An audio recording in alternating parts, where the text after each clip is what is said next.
back to my channel. If you're new here, thanks for stopping by. My name is Mia, and if you're a returning subscriber, what's good, y'all? So today's video, as you can see, we're standing in my kitchen, and that is mainly because I'm going to be showing you guys today exactly what I eat during the day. I am a person who loves to meal prep. It just makes my life so much easier. I don't have to worry about what I'm going to be cooking, what I'm going to be eating, and I just love being able to come home and have food already prepared. So I generally meal prep lunch and dinner. Sometimes for breakfast, I'll just freehand it and eat whatever I want. But for the most part, I have an idea of what I'm going to eat every single day throughout the week. And this week is no different. So today I'm going to be showing you guys what I'm eating for breakfast, what I'm eating for lunch, and what I'm eating for dinner.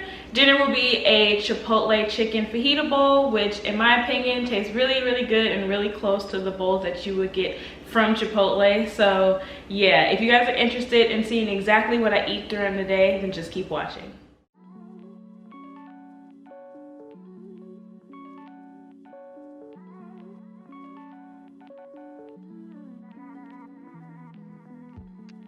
Breakfast for me tends to be pretty simple. I usually have turkey bacon or veggie sausage and some form of eggs. Generally, I eat hard-boiled eggs for breakfast, but today I just felt like scrambling the eggs, so that's what I'm going to be having, and then a little bit of fruit.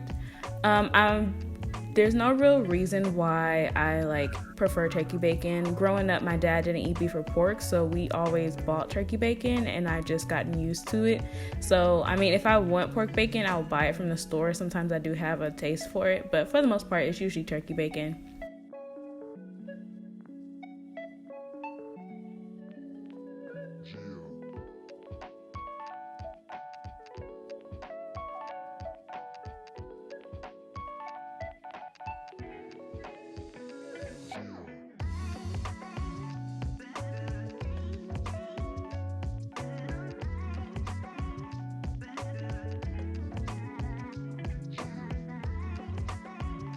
And I generally tend to season my eggs with just whatever I have lying around. So today I'm using garlic powder and onion powder, like Tabitha Brown, because that's my business, and some sea salt and a little bit of black pepper. And I'm gonna just whip that all together because I prefer to blend my eggs before I put them. I know some people mix them in the skillet and scramble them that way, but I prefer to have them a little bit beaten before I put them into the skillet. And I always try to add some form of green leafy vegetable to all of my meals if I can. So generally for breakfast, I'm eating spinach, or sometimes I'll even have kale.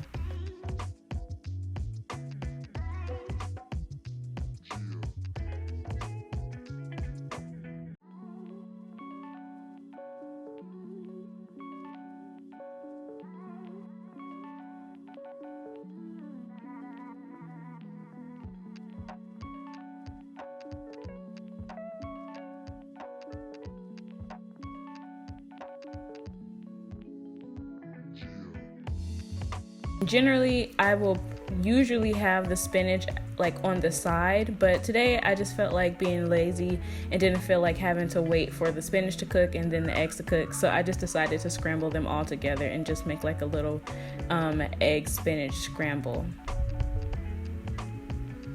I try to keep breakfast as simple as possible, so using one dish and spending as little time in the kitchen as possible, because I like cooking, but I'm not really, like I said, a morning person. So the quicker I can get out of the kitchen and on to the rest of my day, the better.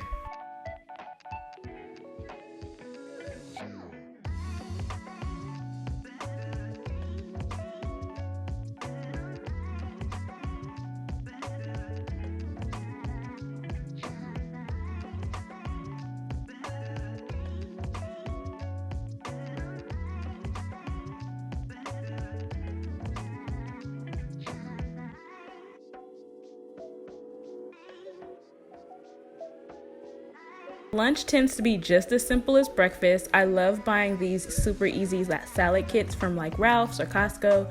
They just make everything super quick.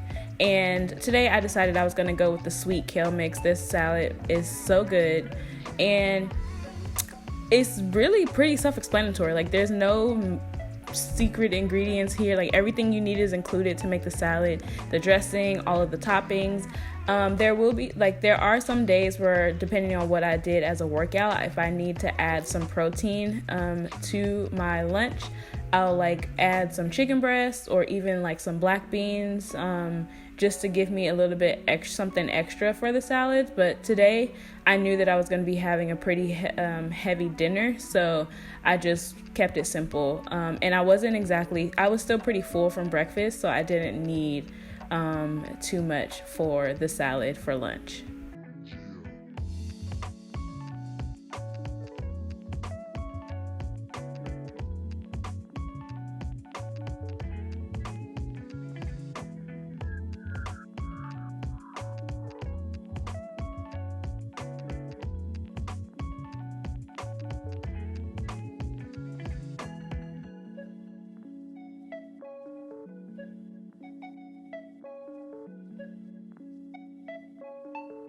Okay, and last but not least, it's time to get into this Chipotle chicken bowl. So the first thing we're gonna do is I'm gonna show you guys how I make my guacamole, because I generally make my own guacamole anytime I'm making this kind of bowl. I'm obsessed with avocados. I love guacamole, so it was a must that I learned how to make it myself, because I love Chipotle chips and guac, but I'm not trying to spend a whole bunch of money every single time I have a taste for it. It's a lot cheaper if you just do it yourself. So I'm going to be showing you guys how I do that. And it's honestly really simple. You just dice up some onions, get you about 2 avocados, and make sure they're super ripe and ready to go. That way it'll be easy for you to mash up. Mix everything in a bowl, add your seasonings, and then put it in the refrigerator to chill, and that's pretty much it. Guacamole is honestly one of the easiest things to make.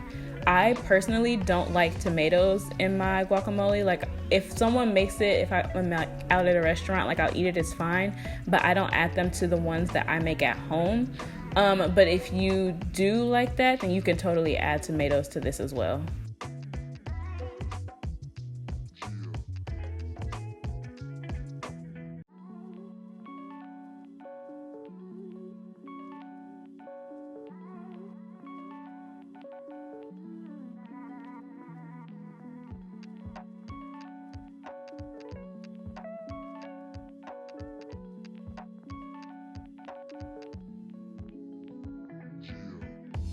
One thing I will say about making guacamole is be careful with how much lime you add. For me, I generally like about half a lime, but sometimes depending on like how big the avocados are, it can be a little overpowering if it's not enough like fleshiness or meat from the avocado. So I would say go really slowly when adding your lime juice, so you can get that balance right.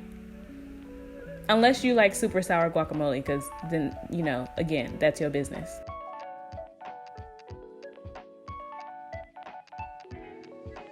So I'm just gonna put that in the refrigerator to chill so that it can be getting cold while I cook the rest of the meal.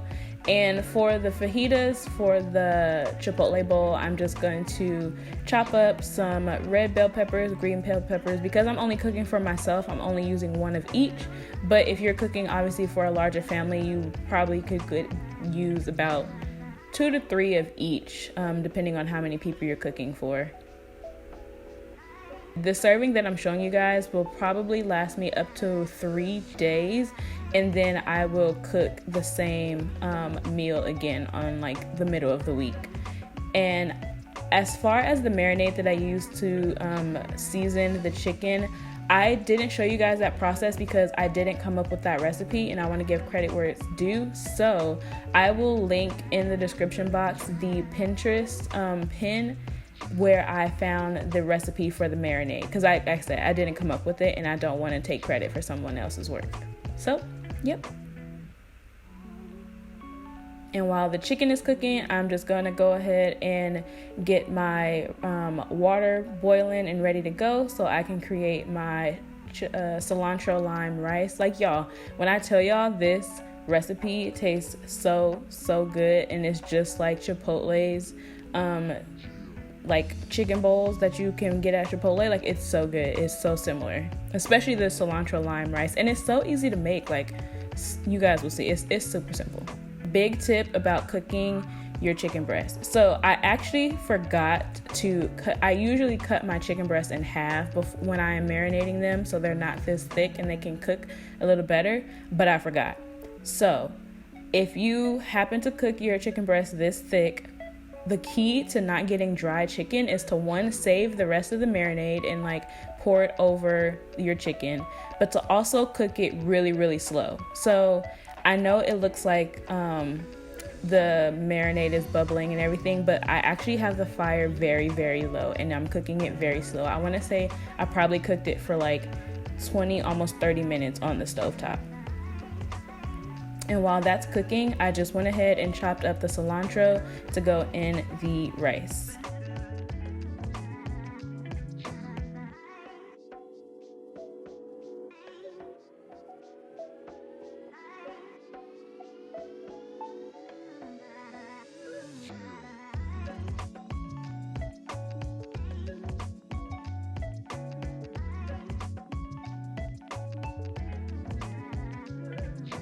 Add in some more lime.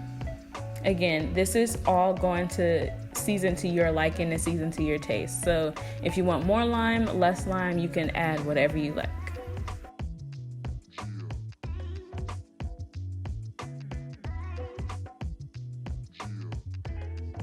Okay, so when it's time to take the chicken out, you're gonna take them out, put them on the plate and let them sit so they can settle a bit. And again, the key to not having dry chicken is to not undercook them, but you have to pay very close attention to get them right to the point of like as soon as they're done. So for me, I want to say it was about 20 minutes or so, and then for the chicken to cook perfectly. But yeah, just keep an eye on it, cut it down the middle so you guys can check and see like if it's pink and everything. But yeah. And then you're just going to saute up your vegetables in the same sauce, in the same pot. I don't clean it out. You want all of that seasoning from the chicken to get on the fajita veggies, and then you're gonna go ahead and build your bowl.